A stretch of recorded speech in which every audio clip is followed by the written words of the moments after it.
नमस्कार दोस्तों, आप सभी का स्वागत है हमारे YouTube चैनल एसएनसी ऑनलाइन पे।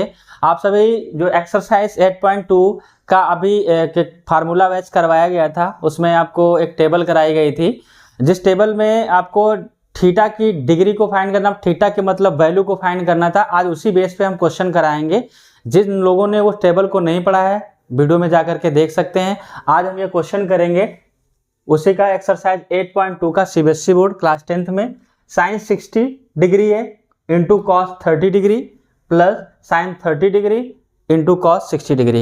ये क्वेश्चन हमारा दिया हुआ है और ये टेबल पे ही बेस है। जिसने भी टेबल पढ़ा होगा उस टेबल में इस एंगल को फाइंड करने में उसे आसानी होगी।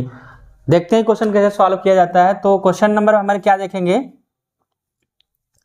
साइन 60 लिखा हुआ है तो हमें क्या करना है, साइन 60 डिग्री का वैल्यू लिखना है। क्या लिखना है, साइन 60 की इंटू कॉस 30 की, मतलब साइन 60 की डिग्री का वैल्यू लिखना है और कॉस 30 की वैल्यू लिखना है, और प्लस में साइन 30 की वैल्यू और कॉस 60 की वैल्यू को लिखना है। कैसे, साइन 60 की वैल्यू क्या होती है, साइन 0 का मान 0, साइन 30 का मान 1/2, साइन 45 का मान 1/√2, साइन 60 का मान √3/2। क्या आया, साइन 60 का वैल्यू √3/2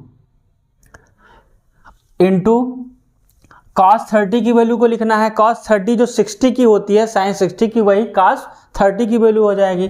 तो cos 30 की वैल्यू क्या होती है, √3/2। क्लियर बच्चों, क्या लिखा मैंने, साइन 60 की वैल्यू को लिखा इंटू cos 30 की वैल्यू, तो √3/2 इंटू √3/2 प्लस लगाया। फिर साइन 30 की वैल्यू को लिखा। साइन 30 की वैल्यू क्या होती है, साइन 30 का मान 1/2 होता है, और जो साइन 30 की वैल्यू होगी वही cos 60 की वैल्यू होगी। ठीक है, समझ में आ रहा है ना, cos 60 की वैल्यू 1/2। इतना समझ में आया बच्चों।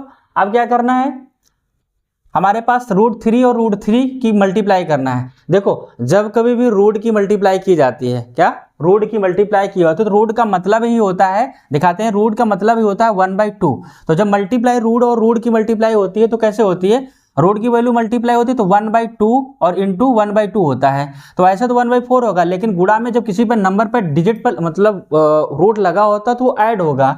जैसे मैंने कहा कि √3 पे लिखा तो 1/2 इंटू 3 पे 1/2। क्लियर।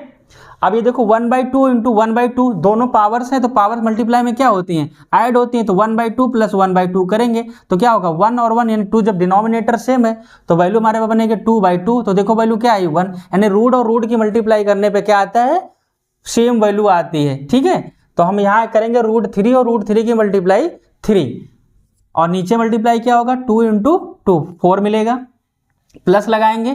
1 और 1 की मल्टीप्लाई 1 होगा और 2 और 2 का मल्टीप्लाई 4 होगा। अब दोनों को देखो, इन दोनों वैल्यू में फ्रैक्शन के तरीके सॉल्व करेंगे तो एलसीएम ले लें तो सॉल्व होगा, नहीं 4 और 4 का एलसीएम 4 मिल जाएगा। या फिर डिनोमिनेटर जब सेम है तो ऊपर वाली वैल्यू को ऐड कर लें। बेहतर ये रहेगा कि 4 और 4 को मल्टीप्लाई कर लें, सॉरी एलसीएम लेने के लिए डिनोमिनेटर सेम है तो इसको ले लें और ऊपर को ऐड कर लें और डिवाइड कर लें। क्या मिलेगा, 4 और 4 का डिनोमिनेटर सेम है तो 3 और 1 क्या हो जाएगा 4, और 4 को 4 से डिवाइड करेंगे तो क्या मिलेगा वैल्यू 1। सो हमारा ये आंसर हो गया। नोट डाउन करो और दूसरा क्वेश्चन अभी कराते हैं। दोस्तों, आपका ये क्वेश्चन नंबर 1 का सेकेंड क्वेश्चन है, जो आपका दिया हुआ 2 tan स्क्वायर 45 डिग्री और plus cos square 30 degree minus sine square 60 degree. इसको सॉल्व करेंगे तो कैसे आएगा सॉल्यूशन में, 2 tan स्क्वायर 45 डिग्री तो 2 लिखेंगे और tan 45 की वैल्यू को लिखेंगे। tan 45 की वैल्यू क्या होती है, tan 0 का मान 0, tan 30 का मान 1/√3 और tan 45 की वैल्यू क्या होती है, 1 होती है। लेकिन tan पे स्क्वायर लगा हुआ है तो 1 पे भी हमें स्क्वायर लगाना पड़ेगा, सारी वैल्यू पे नहीं लगाना है। 2 तो अलग रहेगा, tan 45 की जो भी वैल्यू दी जाएगी उस पर हम स्क्वायर लगाएंगे। ठीक है, तो tan 45 की वैल्यू 1 आए और 1 पे हम क्या लगाएं, स्क्वायर लगाए हैं, प्लस लगाया।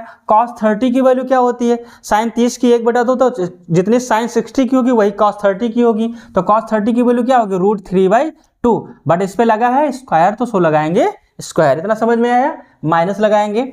साइन 60 की वैल्यू क्या होगी, √3 होती है, √3/2, तो √3/2 लिखेंगे और इस पे लगाएंगे पावर ऐसे 2।